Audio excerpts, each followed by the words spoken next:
Assalomu alaykum aziz talabalar. Harbiy san'at tarixi fanining 6-mavzusiga keldik. Qadimgi Hindistonning harbiy san'ati deb nomlanadi. Bunda biz quyidagi rejalarni ko'rib chiqamiz. Qadimgi Hindiston davlati qo'shinining tuzilishi, ma'nu qonunlari, doimiy kasta qo'shinlari, shu bilan birgalikda vanamalar hamda kshatriylar va strategiya hamda taktika degan aynan o'sha qadimgi Hindistonda mavjud bo'lgan tushunchalar to'g'risida to'xtalib o'tamiz. Bu yerda esa aynan o'sha qadimgi Hindiston Hindistonda ularning olib borish, ya'ni askarlarning jang olib borish tasviri keltiriladi. E'tibor bersak, boshqa xalqlarga nisbatan og'ir qurollanganligi va fil ustidagi bo'lgan askarlar bilan farqlanishini ko'rib o'tishimiz mumkin. Bu yerda tayanch tushunchalar bemalol foydalanish mumkin. Vedalar, misol Roda, vodiysi, kasta tizimini aytib o'tsak bo'ladi. Asosiy demak adabiyotimiz qadimgi Hindistonda demak urush haqida to'xtalib o'tiladi. E'tibor bersak, aynan miloddan avvalgi 3-ming yillik o'rtalarida Hind daryosi vodiysida dastlabki birinchi davlatlar yuzaga kela boshlaydi. Bunda taraqqiyotning demak eng yuqori cho'qqisiga ko'tarilish davri esa Hind yoki Harappa shaharlari, o'sha paytdagi Harappa madaniyati orqali ko'rib o'tishimiz mumkin. Bu yerda ham aynan o'sha Hind askarlarining jang paytidagi holat tasvirlanadi. Mana ko'rib turibmiz. Boshqa xalqlarga nisbatan farqli ravishda. Hind taraqqiyoti, ya'ni Hindlarda harbiy san'at taraqqiyoti Misr hamda Mesopotamiyada rivojlangan madaniyat bilan bir xil vaqtga to'g'ri keladi.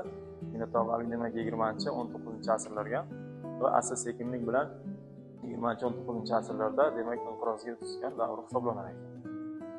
Xo'p, ularning inqirozga yuz tutishi, e'tibor bersak, Hindistonning keyingi butun tarixi bo'yicha oriylarning kelishi bilan ya'ni bog'liq hisoblanadi. Miloddan avvalgi 1-ming-yillikning birinchi yarmida milodiy davrgacha bo'lgan davrda yangi, ya'ni Shimoliy Hindistonda aynan Gang vodiysida yangi davlatlar shakllanadi. Yangi davlatlarning shakllanishi esa Hind diniy yodgorliklari adabiyotlarida, Vedalarda bular haqida aks etgan. Ularda demak askarlarning aynan qurollanishi, bu bilan birgalikda jang olib borish masalalari tasvirlanadi. Mana bu yerda ham aynan shu Hind askarlariga taalluqli bo'lgan tasvir keltirilgan. Dastavval demak ushbu davrda o'zining vedachilik davri bilan demak deb yuritilar ekan. Davlat tepasida roja, ya'ni podshoh qurgan. U nafaqat davlatni boshqargan, balki diniy boshliq ham hisoblangan va balki qo'shinda ham qo'mondonlik qilgan. Ya'ni biror bir joyga hujum qilish kerak bo'ladigan bo'lsa yoki biror bir demak harbiy ishlarni bevosita o'sha roja orqali amalga oshirilgan ekan. Bu yerda mana o'sha rojaning boshqa nimalarga nisbatan, tabaqaga nisbatan yuqori mavqega ega ekanligini ko'rib o'tishimiz mumkin. Xo'p, kastachilik tizimi, demak Hindistonda mavjud bo'lgan miloddan avvalgi 1-ming-yillikda paydo bo'lgan kastachilik, ya'ni bo'linish bilan boshlanadi. Bunda asosan ularning har bitta tabaqasi, dehqonlar deymizmi, harbiylar yoki yuqori tabaqaga mansub kishilarning demak urug' bo'yicha yoki qabila bo'yicha bo'linishini keltirib o'tishimiz mumkin. Xo'p, asosan demak qadimgi Hindistonda qo'shinning tuzilishi asosiy e'tibor bersak, piyoda qo'shinlardan, jangovar aravalar, otli qismlar va jangovar fillardan iborat bo'lgan ekan. Va bunda davom etadigan bo'lsak, asosan fillar ustida minoralar o'rnatilgan bo'lib, maxsus o'sha kamon hamda drotiklar, ya'ni uloqtiriladigan nayzalar bilan qurollangan kamonchilar joylashgan. Va Hindiston piyoda askarlari odam bo'yi keladigan katta kamon hamda uzun kamon o'qlari bilan qurollanganligini ko'rib o'tishimiz mumkin. Endi kamonning bir demak uchi yerga tekkizilgan hamda kamonning kamonchi esa uni chap oyog'ida bosib turib, aynan kamon ipini oxirigacha tortgan va kamon o'qlari qalqon va sovuqni bemalol teshib o'tgan. Sababi, e'tibor bersak, boshqa hududlarga nisbatan farqli ravishda kamonning kattaligi hamda ularning o'qlarining xuddi nayza kabi o'sha shakliga ega bo'lganligi, qalqonlarni bemalol teshib o'tish imkoniyatiga ega bo'lgan. Aynan bitta narsaga e'tibor bersak, qalqonlari esa xuddi o'sha qadimgi Misrda paydo bo'lgani kabi odam bo'yi keladigan, askar bo'yi keladigan qalqonlardan demak foydalangan. Ya'ni o'zlaridagi shu o'qlarni himoyalanish uchun. Piyodalar odam bo'yi keladigan teridan tayyorlangan boyam aytib o'tdik, demak qalqonlarga ega bo'lgan. Qalqonlar demak o'sha dushmandan kelayotgan o'qlardan himoyalanish maqsadida foydalanadi.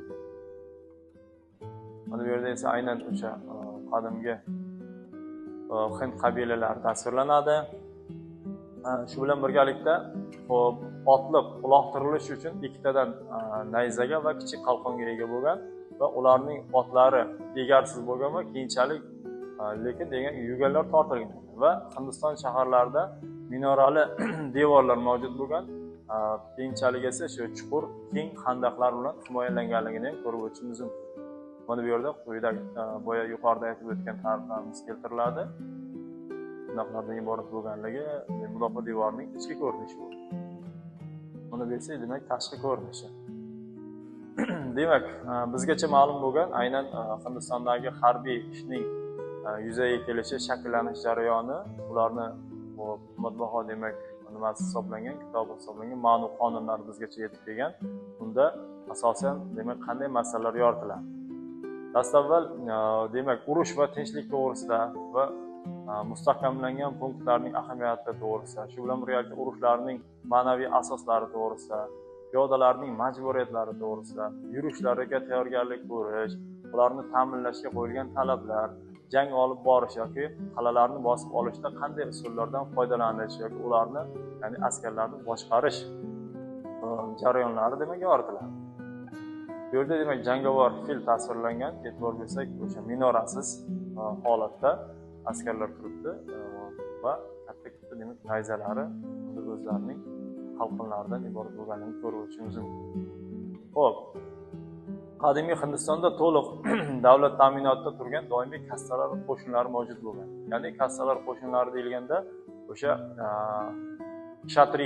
kshatriylar bu ma'lum bir faqatgina jang paytidagina ular harakatlar olib borilgan, qolgan paytlari esa doimiy tarzda ularni ta'minlovchi ma'lum bir kastalar tizimi mavjud bo'lgan. Misol tariqasida o'sha filni jangovar holatga keltirish, yo bo'lmasa ularni o'sha qurollarini olib yurish, ularni ta'minoti bilan shug'ullanish alohida kastalar tomonidan amalga oshirilgan.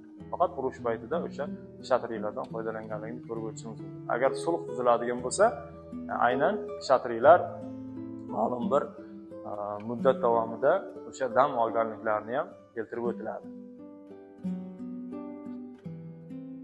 Xo'p, davom etamiz.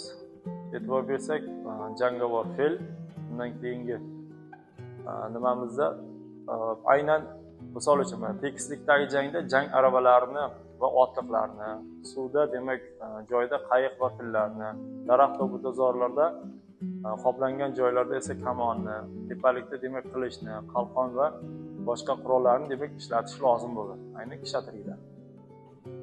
Bu yerda ham aynan jang tasviri tasvirlanadi. Va miloddan avvalgi demak 6-asrda Shimoliy Hindistonda ikkita kuchli davlat, ya'ni Magadh hamda Kashala davlatlari vujudga keladi.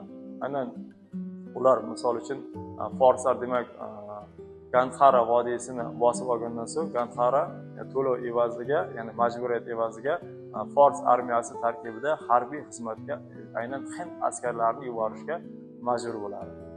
Men deb ko'rib o'tishimiz mumkin. Bu yerda esa aynan 4 ta ijtimoiy tabaqa vakillari, ya'ni tasvirlanadi. Misol olishimiz mumkin, demak brahmanlar, kshatriylar, vayshylar, shudralarni olib ko'rsatib o'tishimiz mumkin. Bu yerda ham aynan minoralar o'rnatilgan fillar, jangovar fillar hamda askarlar. E'tibor bersak, minorada 3 ta askar hamda filni boshqarib turuvchi alohida demak askariy birikmalar mavjudligini ko'rib o'tishimiz mumkin. Xo'p, kshatriylarning vazifasi, asosiy vazifasi demak davlat xavfsizligini ta'minlash hamda tinchlikni saqlash bo'lganligini ham haqida ma'lumotlar beriladi. Shu bilan birgalikda mana jang tasviri keltiriladi va Aryanning ma'lumotlariga ko'ra harbiylar kastalar soni dehqonlar orqasidan demak borganligi, ya'ni o'sha dehqonlardan tuzilganligi, kastalar o'sha paytda demak kastalarning faqat harbiy ish bilan, ya'ni kshatriylar harbiy ish bilan shug'ullanganligi Aryan ma'lumotlari bo'yicha keltirib o'tiladi. Xo'p. Kshatriylar harbiy xizmatini bilan shug'ullanish bilan birgalikda ularning harbiy, ya'ni otlarni harbiylar parvarish qiladilar, hamda qurollarni tozalaydilar, pullarini olib yuradilar, jang aravalarini esa tartibga keltirib, jangovar holatga alohida demak tabaqaga mansub kishilar shug'ullanar ekan. Mana bu yerda aynan o'sha jang aravalari hamda otlar yordamida jang aravalarining tasvirlanishi keltiriladi. Xo'p. Ular agar jang qilish kerak bo'lsa, demak janglarda bemalol ishtirok etgan va tinchlik shartnomasi tuzilgandan so'ng ular quvnoq hayot kechirganliklari haqida, shu bilan birgalikda davlatda ularning ish haqi beriladi va unga boshqalarni ham qiyinchiliksiz boqish imkoniyatiga ega bo'lganligi haqida ma'lumotlarni keltirib o'tishimiz mumkin. Xo'p, aynan bugungi demak mavzumiz bo'yicha xulosa qiladigan bo'lsak, ularning asosan jang usuli yoki qo'shinning tuzilishida piyodalardan, jang aravalaridan, hamda otliqlar va jangovar fillardan iborat bo'lganligi, ular boshqa hududlarga nisbatan o'sha jangovar fillari ustunligi va otliq qo'shinning yuzaga kelishigacha, jangovar otliq qo'shinning yuzaga kelishigacha va asosan boshqa hududlarga nisbatan uzun, ya'ni askar bo'yi keladigan qalqon hamda kamonlardan foydalanganligi bilan farqli ekanligini ko'rib o'tishimiz mumkin. E'tiborlaringiz uchun rahmat.